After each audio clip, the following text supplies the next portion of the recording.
racing first, bashing second, crawling third, and then everything else is like fourth and fifth. Trying to focus on the race cars for this year as my primary expense. So I have a new race kit to build over there, a new stadium truck. I have a new Techno EB48 2.0 right there. So if you enjoy RC racing and RC building and RC speed and stuff, hit that subscribe button, hit a like button, because that's what we'll be doing later in the year. But I also do crawling stuff as well.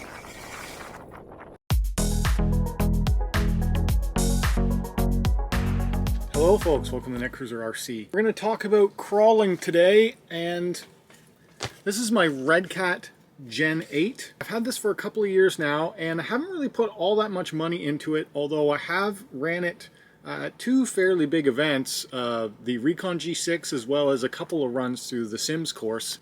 Now I purchased this as the P.A.C.K system, the pre-assembled chassis kit, so you didn't get any electronics with it. It was essentially come as a slider, and so I put these wheels and tires on.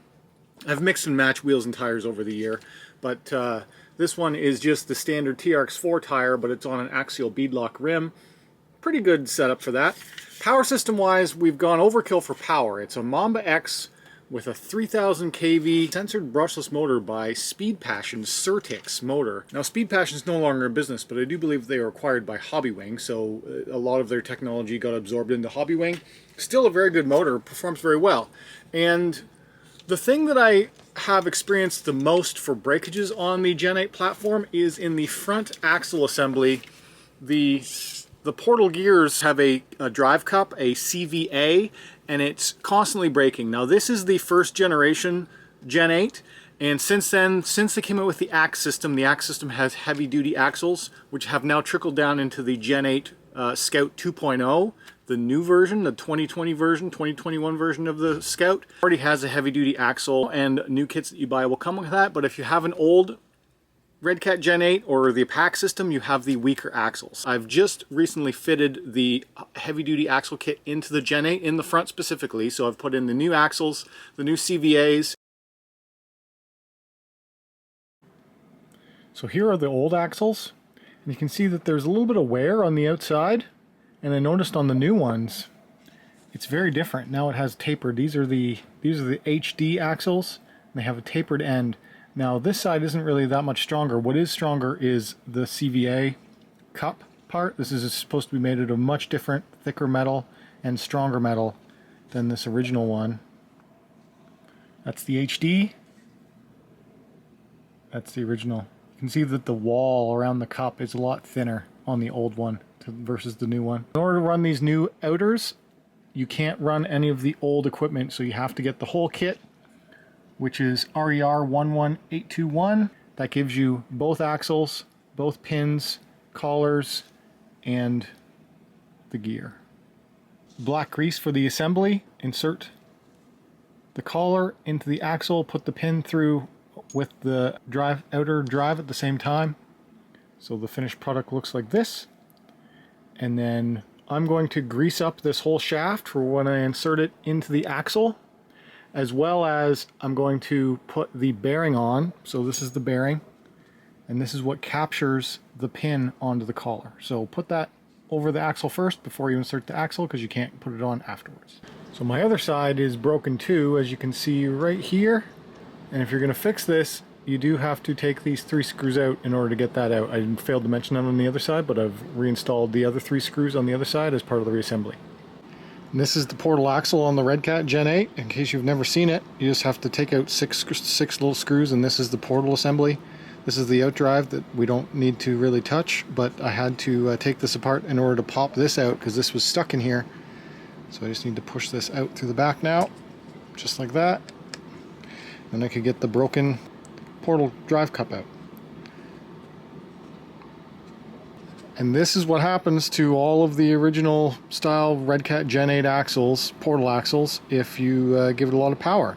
So we're just going to go and run it. We're going to run it on a 3S hard case LiPo. This is a big battery. This is more than you would typically want for crawling, but I had it already pre-charged and I need to use it. So we're going to run it with this Gen 8 hard case 3S battery pack.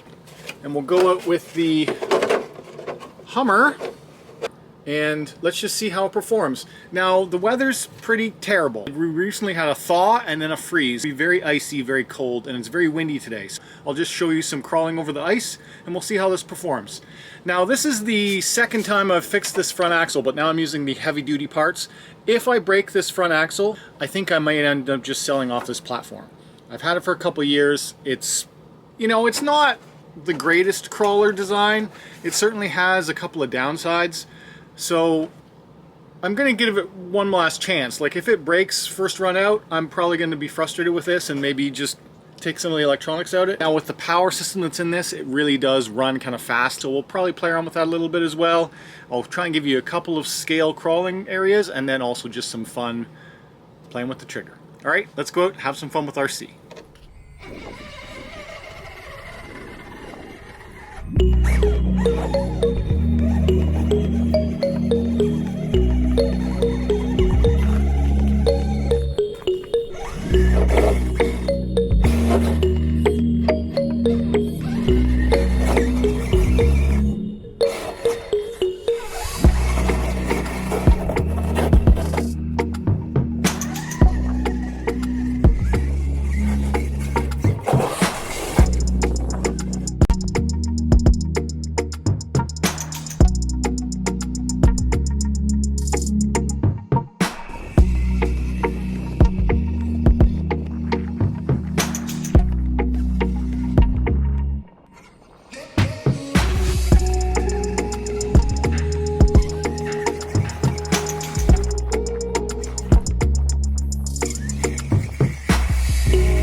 I'm back. Really cold out there. Holy cow, really windy. Like everything is just frozen. The stock TRX4 tires just don't really get any grip on that type of frozen snow. And I don't really care to invest in tires that can do that, because you really shouldn't be out crawling in that type of an environment that much. It's just far too cold, too miserable to even bother. But I just wanted to go out there with this crawler anyway to make sure that it wasn't going to break again immediately, and that everything was okay, and it's good. So I did a couple of like high power recoveries and other stuff in the cold, and nothing broke so far, so hopefully we're good. I think I'm going to give it another chance into this year. When it gets warmed up into the springtime, we'll be able to go out mudding with this thing and see what it can really do. The HD axles are holding up. Gen 8, the version 2 Scout, or the Axe, it's an extremely strong platform now. Most of the bugs have been worked out, if you're interested in one.